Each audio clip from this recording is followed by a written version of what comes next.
Kung sino ang mga mas nagbibigay, sila ang pinagpapala. Kaya huwag tayong magsawang maging biyaya lalo na sa mga taong sa puso natin napalapit na. Ikaw kabarangay, gaano mo kamahal ang iyong pamilya? Dear Papa Dudut, isang magandang araw po sa inyong lahat. Tawagin niyo na lamang po ako sa pangalang Errol. 32 years old at kasalukuyang naninirahan at nagtatrabaho dito sa London, United Kingdom. Kasama ko po rito ang mag-ina ko at dito ko na rin nakilala ang asawa ko. Taga rito po siya, Papa Dudut, pero mahal na mahal po niya ang kulturang Pilipino. Malapit din siya sa pamilya ko sa Pilipinas at palagi kaming umuwi tuwing Pasko hanggang Bagong Taon. Pero hindi po love story namin ng wife ko ang gusto kong i-share sa inyo, kundi ang kwento ng pamilya namin. Papa Dudut, tubong masbate po ang angka namin pero napadpad kami sa Rizal. Hindi kami mayaman pero hindi rin naman po naghihikahos. Dati pong machine operator ang tatay ko sa Pasig bago sila nakapagpundar ng telahan at tindahan ng mga damit sa bayan ng Taytay. Yun na po ang magkasama nilang pinagkakabalahan ng nanay ko hanggang sa kasalukuyan. Dalawa lamang po kaming anak nila, bunso ako at may nakakatandang kapatid ako na si Ate Aida. 5 years ang tanda niya sa akin. Close po kami ng ate ko, Papa Dudut. Role model ko siya dahil mabait siyang anak at lagi niyang napapasaya ang mga magulang namin. Pero noong 18 years old na siya ay nabuntis siya ng boyfriend niya at nalaman niyo ng parents namin. Nagkasamaan sila ng loob pero sa huli ay pinatawad at tinanggap pa rin nila si ate. Kaya lang ay hindi po tumagal yung pagsasama ni na ate at ng boyfriend niya. Pagkatapos ng 5 taon ay nalaman ni na mama at papa na sinasaktan siya nito physically at ng bababae pa. Pinaghiwalay sila ng mga magulang namin at simula noon ay sa bahay na namin tumira sina ate at ang pamangkin ko. Para sa akin ay walang kaso yon dahil mahal na mahal ko po silang pareho, Papa Dudut.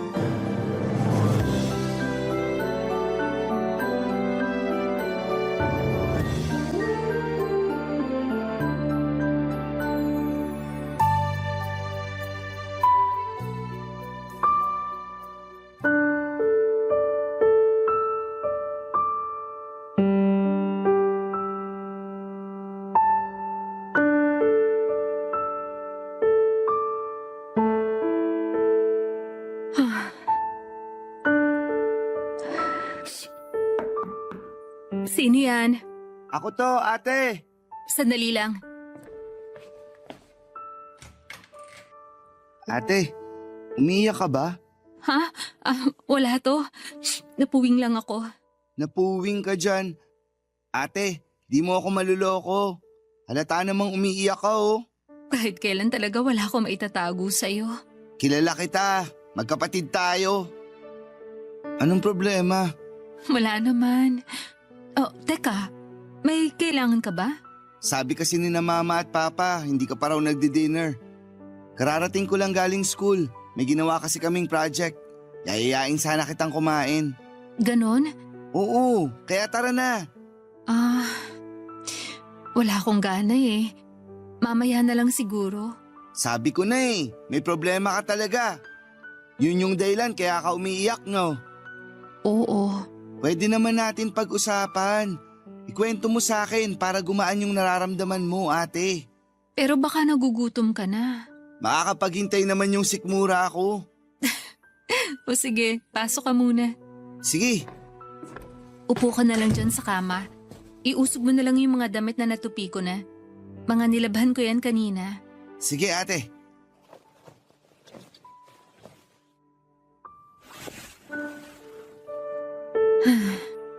Huhulaan ko. Tungkol na naman ba yan dun sa dati mong kinakasama? Oo eh. Tinawagan mo na naman ba siya, ate? Oo, pero nalaman ko may iba na siyang kinakasama. Ha? Seryoso ba yan? Seryoso. Tapos sinabihan niya ako na hindi na siya makakapagbigay ng sustento sa anak namin. Nag-iipon daw kasi siya ng pera para dun sa panganganak ng bago niya. Kapal ng mukha na. Anong sinabi mo sa kanya? Katulad nung dati, nagalit ako. Tinanong ko kung paano niya nagawa sa amin ng anak ko na basta na lang ipagpalit sa iba. Pero sinumbatan niya ako. Ako naman daw yung umalis at kami yun ang iwan sa kanya kaya wala akong karapatang magalit. Matagal ka na niyang niloloko, tapos sinasaktan ka rin niya. Lakas naman ng loob niya na sisihin at sumbatan ka. Ay, ate naman. Bakit hanggang ngayon gusto mo pa rin makipagbalikan sa lalaking yun? Hindi ko rin alam ang sarili ko. Alam ko naman na hindi ko deserve na saktan at abusuhin pero parang hindi ko naman kaya mawala siya sa akin. Kaya lang, mukhang wala na talaga. Hindi na maaayos yung pamilya namin kasi may iba na siya. Sorry ate, pero para sa akin, matagal nang sira yung pamilya niyo at kasalanan niya yun. May kasalanan din naman ako. Siguro kasi hindi ako naging sapat sa kanya. Ang sabihin mo, masyado siyang mapaghanap. Kung pwede ko lang talagang pangahan ngayon yung lalaking yun, gagawin ko. May ganti man lang kita sa kanya. O kaya kahit isang malakas na sapak lang ate. Talagang ayaw mo na agrabyado ang ate mo Ayoko talaga. Kaya nga ang saya ko nung naghiwalay na kayo eh. Kaso, nakakalungkot din naman ngayon kasi mukhang di ka pa rin okay. Ang hirap naman kasi maging okay. Hanggang ngayon kasi, mahal ko pa rin siya. Pero kailangan kong kayanin para sa anak ko. Hindi ka naman namin minamadali na maging okay agad ate. Basta kahit na anong mangyari, nandito lang kami ni na mama at papa. Lalo na ako. Pwede mo akong kwentuhan. Makikinig ako kahit na paulit-ulit pa yan. Kapatid mo ko. Paramay mo ko lalo na sa mga ganitong sitwasyon. Salamat, Errol. Sa totoo lang, gumaan ng konti yung loob ko nung naikwento ko na sa'yo. Walang anuman. Basta kung anumang bumabagabag sa'yo, sabihin mo lang sa akin. Saka malalampasan mo rin yan ate. Nagawa mo at kinaya siyang iwan para sa kapakanan niyong mag-ina. Alam ko wala ako sa sitwasyon mo pero kahit papano, naiintindihan ko kung bakit hanggang ngayon hindi ka pa rin makabitaw. Hayaan mo na muna. Iiyak mo lang. Magiging maayos din ang lahat. Aminado ang ate ko na nabulag siya sa pag-ibig at pinagpalit niya yung pagkakataon na makapagtapos ng pag-aaral noong pumayag siyang may mangyari sa kanila ng dati niyang kinakasama. Mula nang bumalik siya sa bahay namin ay walang araw na hindi ko nakita sa mga mata ng kapatid ko yung hiya at pagsisisi dahil sa sitwasyon nila noon ng pamangkin ko. May pagkakataon din na narinig ko siyang umiiyak at nagmamakaawa sa lalaking yon habang kausap niya sa cellphone. Habang pinag-uusapan nila ang tungkol sa pagbabalikan nila. Gusto ni ate na sila ang piliin sa halip na yung bago nitong kinakasama. Dahil doon ay alam kong hindi pa rin nakakapag-move on si ate kahit na naranasan niyang abusuhin at saktan ng taong mahal niya. Nalulungkot din ako para sa pamangkin ko dahil hindi man lang nito mararanasan na magkaroon ng buong pamilya. Pero naniniwala po ako na masyado nang makaluma ang konseptong ito. Para kasi sa akin ay walang silbi ang pagiging buo ng isang pamilya kung meron namang nang aabuso.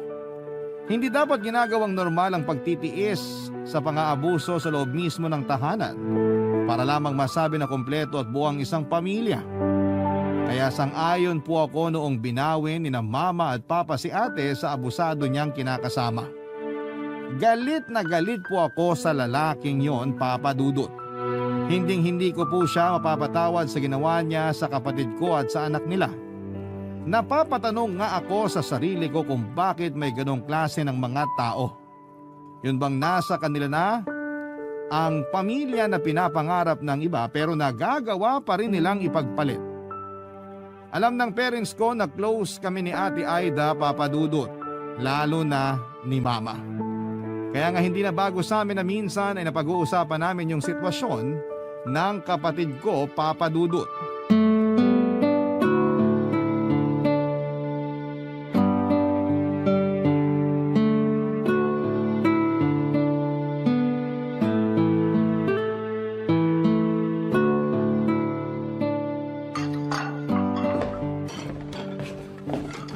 Ma, ako na po maghuhugas dyan. Maupo na lang po kayo at tapusin niyo yung kinakain yung cake. Sigurado ka ba, anak? Opo, saka kayo na rin yung nagluto. Baka mapasma kamay niyo. Mamaya ka na maghugas dyan. Upo ka muna tapos samahan mo ko kumain dito. May isang slice pa kasi ng cake na dala ng papa mo. Ubusin mo na para hindi ko na ilalagay sa ref. Sige po. Kumain na po ba nito si ate? Parang di ko siya nakitang kumuha ng cake kanina. Hindi nga eh. Walang gana yung ate mo. Paborito pa naman niya to. Baka hanggang ngayon malungkot pa rin siya. Ano bang ikalulungkot niya? Yung paghihiwalay nila nung tatay ng anak niya? Opo. Bakit niya ikalulungkot yon? Dapat nga magalit siya sa lokong yun eh. Sabihan ba naman siya na di susustentuhan yung anak nila? Napaka-irresponsableng lalaki. Yun na nga po, ma. Sobrang kapal ng mukha ng lalaking yun. Sarap pangaan. Mabuti pa nga, nang makaganti naman tayo doon. Seryoso? Gusto niyo ako makipag-away? Siyempre biro lang. Pero kasi ako yung nasasaktan sa sitwasyon ng ate mo. Sinabi ko nga sa kanya na ireklamo niya yung hindi pagsusustento eh. Pero siya na rin ang may sabi na wag na lang gawin yon. Kaya naman daw niya buhayin yung anak nila. Ang lambot talaga ng puso ni ate pagdating sa lalaking yun. Ganun yata talaga kapag mahal mo, ma. Bakit niya mamahalin yung ganong klaseng lalaki? Hindi nga iniisip nung lalaking yun na magiging kinabukasan nilang mag-ina. Hay! Ibang klase. Lakas pa ng loob na ipangalanda ka na pinagpalit niya yung ate mo. Sinabi pa na sina ate naman daw yung umalis at nang iwan. Kaya siguro malakas ang loob na ipagpalit sila. Naaawa talaga ako kay ate kasi hindi niya deserve yun, ma. Kahit naman sino maaawa sa ate mo. Kaya ikaw, wag na wag mong gagayahin yung ganong klaseng lalaki, ha? Si mama talaga. Sumagot ka na lang, Errol. Ma, hindi niyo na po kailangang sabihin yun sa akin. Nakita ko naman po kung paano tratuhin ng lalaking yun si ate. Kaya hindi ko yun gagayahin pag ako naman yung nagkaroon ng pamilya. Pero saka na yung pagpapamilya mo. Ang bata-bata mo pa. Magtapos ka muna ng pag-aaral, ha? Wag po kayong mag-alala. Kasi wala pa naman sa isip ko yun pagkakaroon ng sariling pamilya, ma. Magtatapos muna po ako ng pag-aaral para makapagtrabaho at makatulong sa inyo ni na papa. Nanghihinayang lang talaga ako na hindi na nakatapos ng pag-aaral yung ate mo. Pero ayoko na siyang sisihin ng paulit-ulit kasi nangyari na yon. Ang mahalaga, ligtas na siya mula dun sa mapang-abuso niyang kinakasama. Nagpapasalamat naman po si ate kasi magkakasama na ulit tayo. Lalo na po dahil sa second chance na binigay niyo sa kanya. Matitiis ba naman namin ang ate mo? Anak namin yon. Walang magulang ang kayang tiisin ang mga anak. Tandaan mo yan. Pero sana lang tulungan ni Aida yung sarili niya. Huwag na niyang hangarin na makipagbalikan sa ama ng anak niya kung ayaw niyang tuluyang masira ang buhay nila ng anak niya.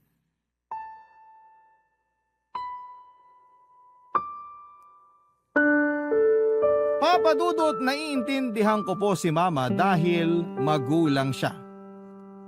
Nag-worry lamang siya sa anak niya kaya binawi niya si ate. Doon ko napagtanto na hindi lang pala ako yung nakakapansin na malungkot ang kapatid ko sa paghihiwalay nila ng dati niyang kinakasama. Pero pilit pong tinatago ni Ate Aida yung lungkot na yon para hindi naman makita. Nagpapasalamat siya sa mga magulang namin dahil sa kabila ng lahat ay nagkaayos pa rin sila at tinanggap pa rin siya sa bahay namin. Pero alam namin ni Mama na may kulang pa rin kay ate at hinding-hindi yon mapupunan ng pag-ibig na kaya naming ibigay sa kanya bilang pamilya. Sa kabila ng lahat ay umasa pa rin ako na may magandang mangyayari. Lagi ko pong pinapakita at pinaparamdam kay ate na gaganda rin ang takbo ng mga bagay-bagay. Bukod doon ay mahal na mahal ko ang anak niya. Kaya naman ang hiling ko lang ng mga panahong yon, kung pagbibigyan pa ng Panginoon na magkaroon ng bagong tatay ang pamangkin ko, sana ay yun na talaga ang lalaking magmamahal ng totoo sa kanila ng ate ko. Hiniling ko noon na kung may darating man sa buhay ng ate ko, sana'y hindi na siya saktan o ipagpapalit sa iba, Papa Dudut. Barangay Love Stories. Barangay Love Stories. Noong mga panahon na nagtatrabaho si Papa sa pabrika sa Pasig bilang machine operator, pananahin naman ng shorts, sando at bestida ang pinagkakabalahan ni Mama. Wala ba kaming negosyo noon o pwesto sa Tiangge, Papa Dudut? Laging sinasabi ni ate na gusto niyang magkaroon ng negosyo para sa mga magulang namin kapag nakapagtapos na siya ng pag-aaral at nakapagtrabaho. Pero hindi na yun natupad noong nabuntis siya at nagkaanak. Kaya siguro sumama rin ang loob sa kanya ng mga magulang namin dahil hindi biro ang tuition na ginastos nila para sa pag-aaral ni ate noon sa kolehiyo na nabaliwala lang noong tumigil siya at nag-asawa ng maaga. Kaya yung pag-aaral ko na lamang po ang pinagtuunan ng pansin ng mga magulang namin pero nahirapan pa rin kami noong naaksidente si Papa. Nabangga po ang sinasakyan niyang motor ng isang truck dahilan para maapektuhan ang kanang binti niya. Ilang buwan din po siyang nag-therapy at doon napunta halos ang lahat ng perang inipon ng mga magulang namin. Nung umuwi si ate sa bahay namin ay naghanap siya ng trabaho para makatulong sa mga gastusin. Si Mama nag-alaga sa anak niya at tumutulong din po ako kapag wala akong pasok sa eskwelahan. Nagtatrabaho po bilang store clerk at cashier sa isang shawarma store sa mall ang ate ko. May mga pagkakataon na yung sweldo na niya ang bumuhay sa amin ng ilang buwan. Siya rin ang nagbibigay sa akin ng baon sa school at paggastos para sa mga projects ko. Mabuti na lamang at scholar ako sa isang university sa Maynila. Wala naman pong reklamo si ate kahit na hindi gaanong kalaki ang kinikita niya. Lagi niyang sinasabi na gagawin niya ang lahat para makabawi sa amin na pamilya niya, Papa Dudut.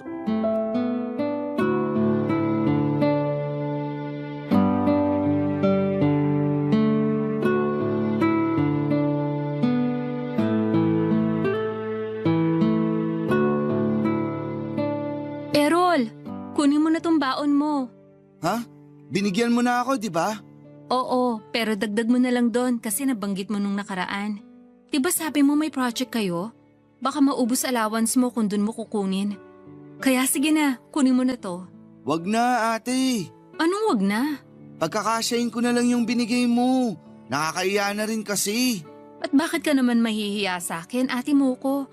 Kaya tanggapin mo na yan. Alam ko naman yun, pero may pangangailangan ka rin. May pinagkakagastusan kayo ng anak mo. Malaking bagay na nga yung sa'yo galing yung allowance ko eh. Dapat lang napagkasyahin ko yun. Responsibilidad kita, Errol. Kaya hindi mo kailangan mahiya sa akin.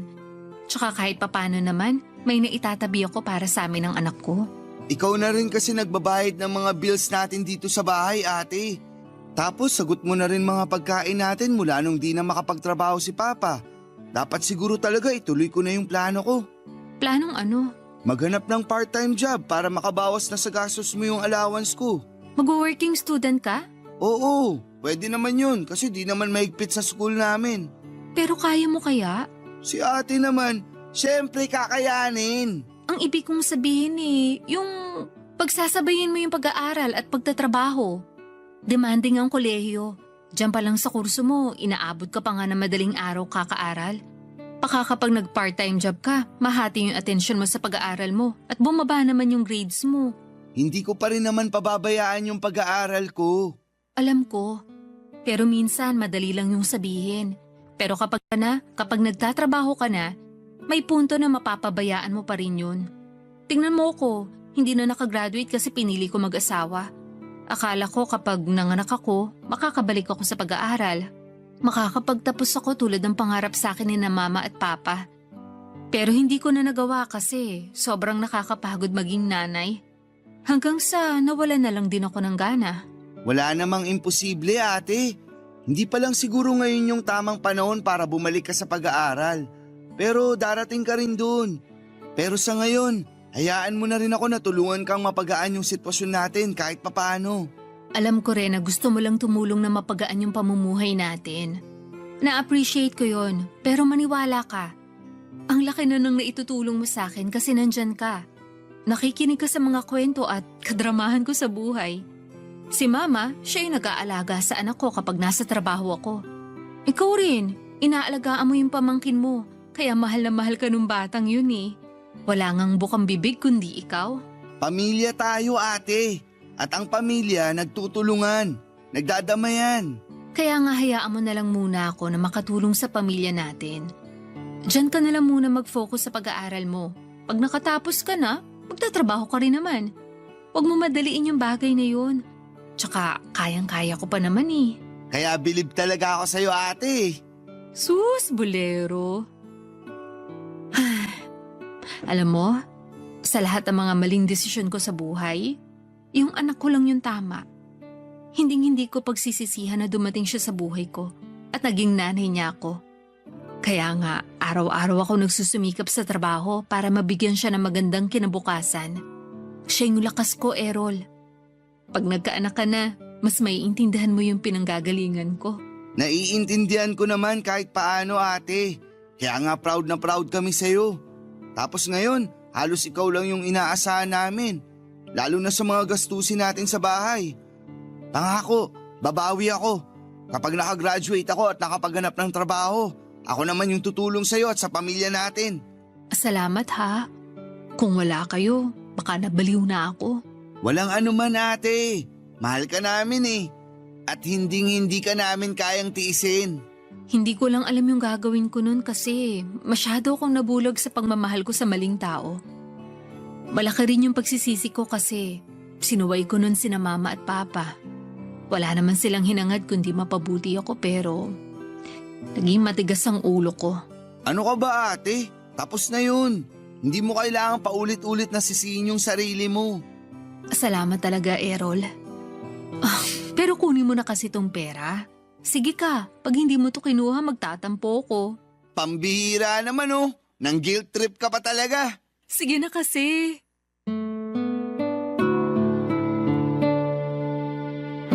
Papa Dudut, ganon ko kamahal si Ate Aida at hanga ako sa ipinakita niyang pagmamahal para sa anak niya. Hindi ko po kasi may imagine yung hirap na pinagdadaanan niya lalo na at mag-isa lamang niyang tinataguyod ang pamangkin ko. Kaya naman, gano'n na lamang kataas ang respeto ko sa kanya. Proud ako sa kanya at sa lahat ng mga solo parent. Wala po akong ibang hiling noon kundi ang ingatan at gabayan siya ng Panginoon. Hindi lang kasi anak niya ang inaalagaan niya kundi kami rin ni na Mama at Papa.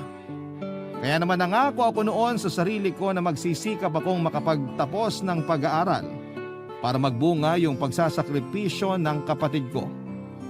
Hindi nga nagtagal ay nakagraduate po ako bilang cum laude sa kursong secondary education. Nakapasa rin ako at nakakuha ng lisensya sa pagtuturo. Hanggang sa nakapagtrabaho ako sa isang pampublikong paaralan. Masaya po ako kasi natutulungan ko na po noon ang pamilya namin lalo na sa mga gastusin sa bahay. Hindi na rin po kasi nakabalik sa trabaho si Papa dahil sa kondisyon ng binti niya. Gumaling naman po siya pero hindi na niya kayang tumayo ng matagal tulad ng lagi niyang ginagawa noong nasa pabrika pa siya. Naging malaking dagok ang nangyaring yon para sa tatay namin pero hindi po namin pinaramdam sa kanya na pabigat siya sa amin. Kaya naman noong makaipon ako ng kaunting pampuhunan ay bumili ako ng isa pang makinang pantahi at mga tela para kay Papa. Tinuruan po siya ni Mama na manahi para mas madagdagan yung mga damit na shorts na binebenta nila. Nakakatuwa dahil kinahiligan naman yon ni tatay at naging bonding na rin nila yon ni Mama habang kumikita. Pero Papa Dudut, isa na namang pagsubok ang dumating sa pamilya namin na masasabi kong nagpabago ng pananaw ko sa buhay.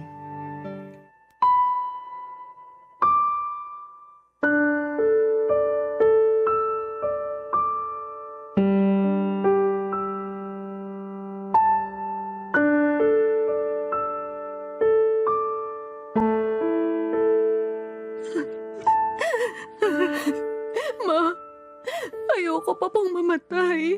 Hindi ka pa mamamatay, Aida. Tigilan mo nga yung kakasabi mo ng ganyan. Pati tuloy ako naiiyak na rito. Ate, tama si Mama. Hindi ka pa mamamatay. Alam ko naman na lahat tayo doon din ang punta pero ayoko pa, Ma. May anak ako. Kaya nga magpapagamot ka. Tama si Errol. Saka mas mabuti ng maaga mong nalaman yung sakit mo. Hindi yung kung kailan malala na. Anong mas mabuti doon, Ma? Malala na rin naman yung sakit ko. Tsaka ang mahal-mahal ng dialysis ko, alam nyo lang. Magkakanda kuba-kuba ako sa pagtatrabaho. Tapos, doon lang din pala mapupunta. Parang ang hirap naman tanggapin noon. Tutulungan ka namin, ate. Di ba, ma? Tutulungan natin si ate. Oo naman. Kahit naman papano may naipon kami dun sa maliit naming negosyo ng papa nyo. Pero Ma, nakakahiya. Anong nakakahiya doon? Anak ka namin. Saka sabi mo ayaw mo pang mamatay, di ba? Oo naman po, kasi maliit pa yung anak ko. Kawawa siya kapag nawalan siya ng nanay. Kaya nga magpapagamot ka. Tutulungan ka namin ni Errol. Hindi ka na dapat mahiya kasi pamilya mo kami. Ay, ewan ko ba naman sa'yo't bigla mong naisip yung hiya-hiya na yan? Kung bakit kasi sa dinami-dami ng tao, ako pa talaga yung tinamaan ng sakit na to. Marami namang mga masasama dyan. Yung mga kriminal, sana sila na lang. Wala naman silang binubuhay na anak eh. Hindi rin kami makapaniwala na magkakasakit ka ng ganyan, ate. Akala kasi namin gagaling ka rin pag nakapagpahinga ka pero iba na pala. Nakakabigla talaga. Pero naniniwala ako na pagsubok lang to sa'yo ng Panginoon para maging mas matatag ka, anak. Kaya wag na wag kang susuko. Wag na wag kang magpapatalo sa sakit mo. Susubukan ko, Ma. Pero nahihirapan pa rin po kung tanggapin ito. Kasama mo naman kami, ate. Hindi ka mag-isang lalaban dyan sa sakit mo kasi nandito kami ni na mama at papa. Pati yung anak mo, hindi ka namin iiwan. Thank you, Errol. Hindi ko alam yung gagawin ko kung sakaling wala kayo. Hindi ka namin pababayaan. Kaya wag ka na mag-isip ng kung ano-ano. Sundin mo lang yung sinabi sa'yo ng doktor. Iwasan mo yung mga pagkain at inumin na bawal sa'yo. At magpagamot ka para bumuti yung pakiramdam mo. Para naman kayong doktor magsalita, Ma. Siyempre, nag-aalala ako sa'yo. At gusto kong alagaan ka kasi anak kita. Kaya huwag ka na masyadong mag-alala kasi nandito kami para sa iyo, ate. Basta ipangako mo sa amin na lalaban ka para sa anak mo. Siyempre marami pa kayong pagsasamahan. Nung nakaraan nga nabanggit niya sa akin kung gaano kanya kamahal. Talaga? Oo, nagkwentuhan kasi kami. Tinanong ko siya kung ano yung pangarap niya. Gusto niya raw maging piloto. Kasi gusto mo raw makasakay ng eroplano kaya sabi niya siya yung magmamaneho. Nakakatuwa talaga yung apo ko. Napakabibo. Kanino pa po ba magmamana yung apo niyo? E di sa tito. Ay nako. Akala ko sasabihin mo sa akin nagmana. Joke lang.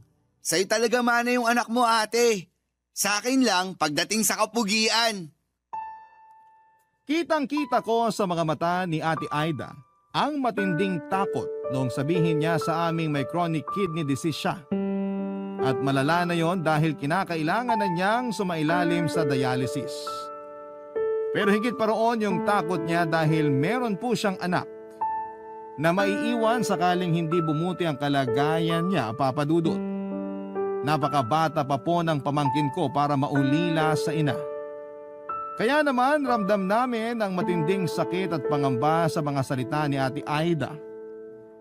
Ang totoo ay nagpapakatatag lamang ako pero nadudurog na rin ang puso ko ng mga sandaling yon. Kaya nga kahit papaano ay ginagawa ko ang lahat para gumaan yung usapan namin. Sa kabila ng lahat ay pamilya pa rin naman ang magdadamayan. Yun po ang laging sinasabi sa amin ni na mama at papa. Kaya naman napanatag ang loob namin ng kapatid ko. Pero alam ko na nandun pa rin yung takot sa puso ni Ate Aida. Bukod kay mama, ako po ang kasakasama ni ate sa mga dialysis niya.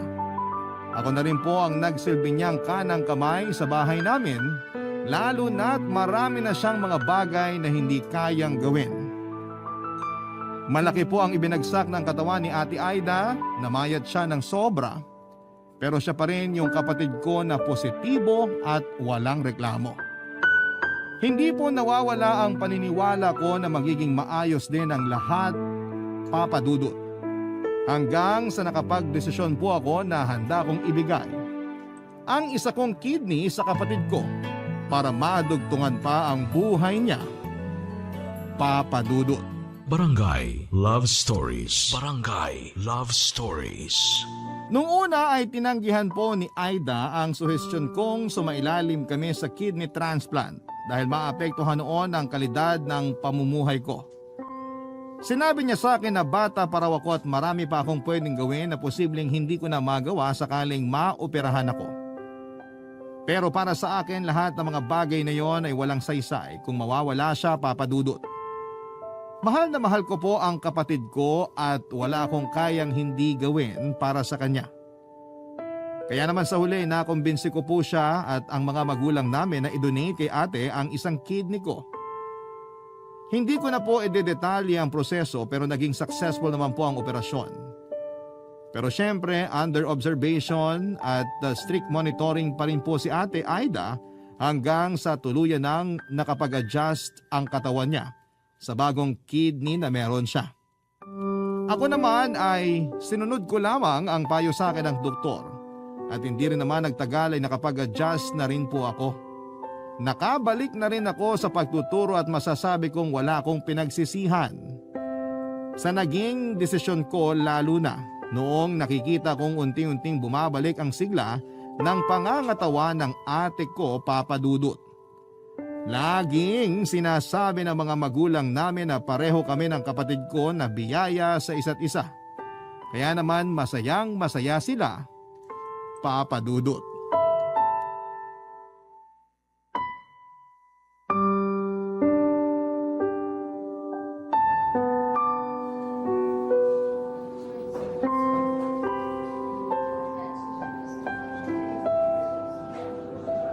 Kamusta na pakiramdam mo, ate? Mabuti. Pero masakit pa rin ang tahi ko. Nakatulog ka ba ng maayos? Oo. Ikaw? Oo naman, ate. Kanina ka pa ba gising? Oo, kanina pa. Tapos nagbabrowse lang ako sa Facebook habang natutulog ka. Ay, sabi pala ni Mama, uwi lang daw siya sa bahay kasi isasama niya anak mo pagbalik niya rito. Gusto ka na raw makita. Sabado naman bukas kaya walang pasok. Gusto raw matulog dito. Mabuti nga, isang kwarto na lang tayo at may space pa naman dun sa upuan para sa mga bisita. Kaya nga eh. Ilang araw na rin tayo rito. Sana naman makalabas na tayo. Huwag kang magmadali. Dapat okay na talaga yung katawan natin bago tayo makalabas dito. Hindi mo ako masisisi. Feeling ko kasi ang tagal-tagal ko nang nandito sa ospital. Akala ko nga hindi na ako makakalabas ng buhay dito eh. Huwag mo naman sabihin yan. Akala ko lang naman. Nung operation day kasi, grabe yung kaba ko. Mukha lang akong kalmado pero kinakabahan talaga ako noon. Pero syempre, nagdasal ako na sana maging ligtas tayong dalawa. Lalo ka na kasi napakabuti mong kapatid.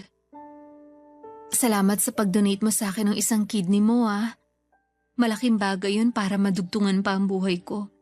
Hindi ko alam kung paano kita mababayaran. Habang buhay kong tatanawin na utang na loob yung ginawa mo. Hindi naman ako naniningil kaya wala kang kailangang bayaran sa akin, ate. Ginawa ko yun kasi mahal kita. Magkapatid tayo. Laging sinasabi ni na Mama at Papa na magtulungan daw tayo. Na magdamayan sa oras ng pangailangan. Kaya sinusunod ko lang yung bili nila. Ay, ako rin naman, natakot nung bago tayo operahan. Nagdasal din ako. Sabi ko, kung may mawawala sa atin, sana ako na lang. Wag na ikaw. Ano bang pinagsasasabi mo? Siyempre kasi may anak ka, ako wala. Kung mawawala ka, paano na lang yung pamangkin ko, di ba? Hindi porke wala ka pang anak, hindi na mahalaga ang buhay mo. Baliw ka talaga. Baliw na akong baliw. Pero buti na lang kasi mabait pa rin ang Panginoon. Wala siyang kinuha sa atin.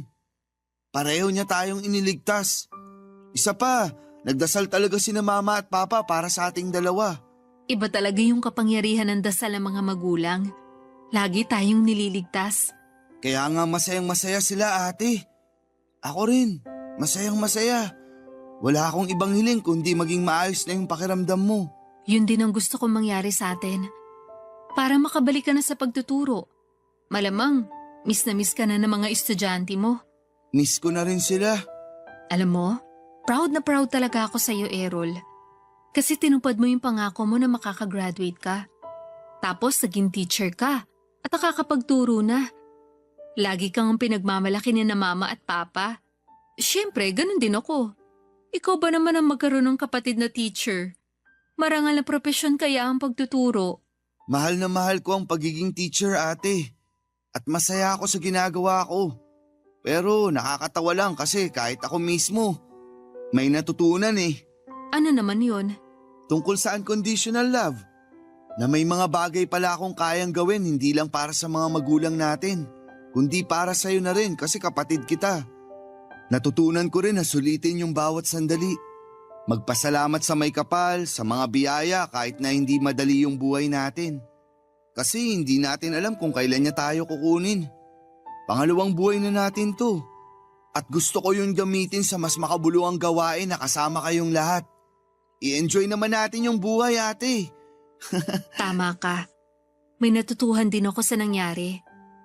Dati ayoko na lagi nagpipicture kasi nakukornehan ako. Tanda ko nga na sinabi mo yan nung pinipicturan ko kayo ng anak mo nung kumain tayo sa labas. Sabi mo nga corny at tama na yung isa. Pero makulit ako. Gusto ko kasi maraming pictures. Oo, pero natutuhan ko na wala namang kaso yon. Kasi yung mga picture na yun naman pwede nating balik-balikan para ipaalala yung mga simpleng memories natin. At tulad mo, gusto ko rin mas enjoyin yung buhay. Papadudot nag-aral po si Ate Aida bilang virtual assistant at hindi nagtagal ay nakapagtrabaho siyang muli. Less hassle po yun dahil nasa bahay lamang siya at hindi kailangang bumiyahe, papasok at pauwi mula sa trabaho. Tapos nakakapag-bonding at naasikaso rin niya ang anak niya.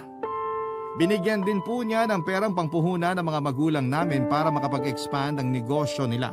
At yun na nga po yung tilahan at tindahan nila ng mga damit at punda sa Taytay, Tiangge. Doon na po nagsimulang umasenso ang pamilya namin dahil sa pagtutulungan namin. Lumipas pa po ang ilang taon at naging maayos po ang takbo ng lahat. Nagtuloy-tuloy ang mga biyaya na dumarating sa pamilya namin at sa kabuhayan namin. At walang hanggan po ang pagpapasalamat ng mga magulang namin sa Diyos. Lalo na sa pagkakaloob ng ikalawang pagkakataon upang madugtungan ang buhay ni Ate Aida. At pagkatapos ay natupad din ang panalangin namin ni Mama na sana'y makatagpo si Ate ng isang lalaki na magmamahal sa kanila ng anak niya. At yon ay sa katauhan ng boyfriend niyang si Mike. Isang araw ay meron pong binalita sa amin si Ate Aida. Dahilan para lalo po kaming maging maligaya para sa kanya.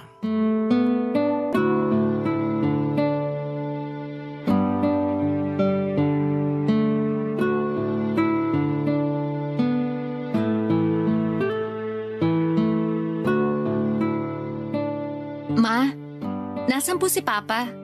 Ay nako, yung papa niyong yon ang aga matulog. Malamang nandun na sa higaan, naghihilik na. Teka, bakit mo nga pala hinahanap ang papa mo?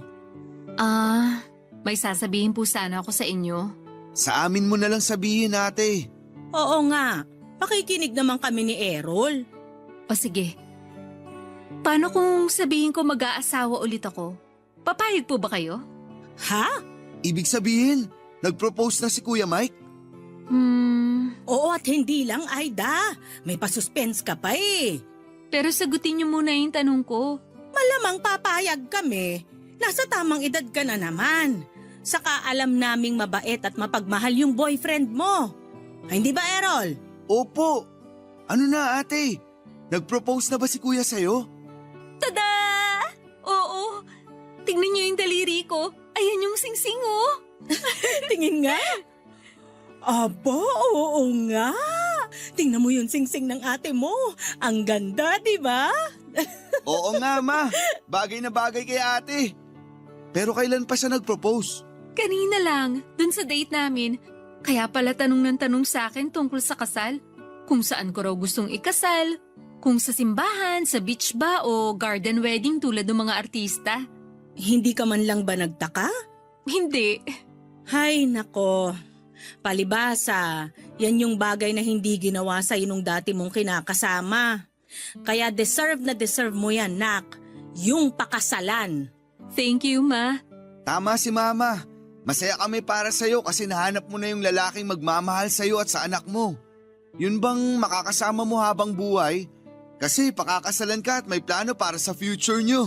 Oo nga po eh. Masayang masaya po ko kasi dumating siya sa buhay ko.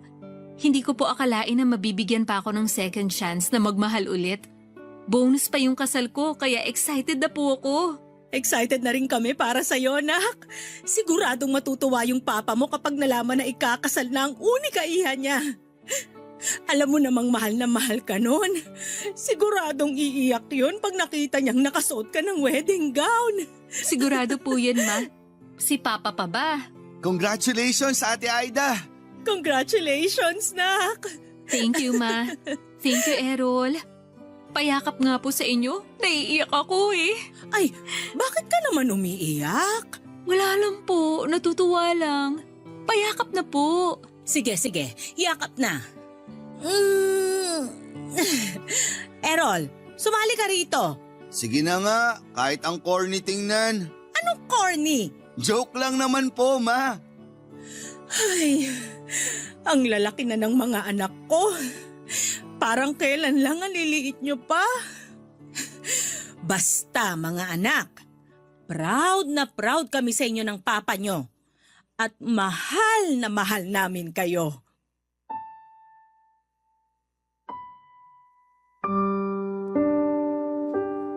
Pagkalipas po ng 6 na buwan ay kinasal na si Ate Aida at ang boyfriend niya, Papa Dudut. Intimate garden wedding ang kasal at sobrang saya po ng kapatid ko. Masayang masaya din po mga magulang namin at napaiyak nga si Papa tulad ng inaasahan namin. Kahit naman ako ay hindi na rin napigilan ng pagiging emosyonal. Pero hindi ko lang pinahalata dahil baka tuksuhin nila ako. Wala pong pagsidla ng saya at pasasalamat sa puso ko. Dahil sa wakas ay nakamit na ni Ate Aida yung happy ending sa piling ng lalaking mahal niya at mahal siya. Sobrang deserve niya ang ganong klase ng pakiramdam. Sa kasalukuyan ay nasa mabuting kalagayan naman po kaming pareho ni ate at syempre marami pong nagbago sa lifestyle namin. Pero lahat ng yon ay sinunod namin para mas mapangalagaan at maingatan ang ikalawang buhay na pinagkaloob sa amin ng may kapal. At kahit na malayo na kami sa isa't isa dahil sa ibang bansa na ako nakatira ngayon, palagi ko pa rin pong naaalala ang pamilya ko na nasa Pilipinas. Hindi po naputol ang komunikasyon namin, Papa Dudut. Hanggang dito na lamang po ang kwento ko at marami pong salamat kung sakaling mapili po ninyong i-ere ang istorya ng buhay namin. Sana rin po ay kinapulutan po ito ng aral at inspirasyon ng mga kabarangay natin. More power and God bless. Sa Barangay Love Stories sa Barangay LS 97.1. Ang inyong forever kapuso at kabarangay, Errol. Nagustuhan ng iyong napakinggan? Ituloy yan via live stream sa www.gmanetwork.com/radio.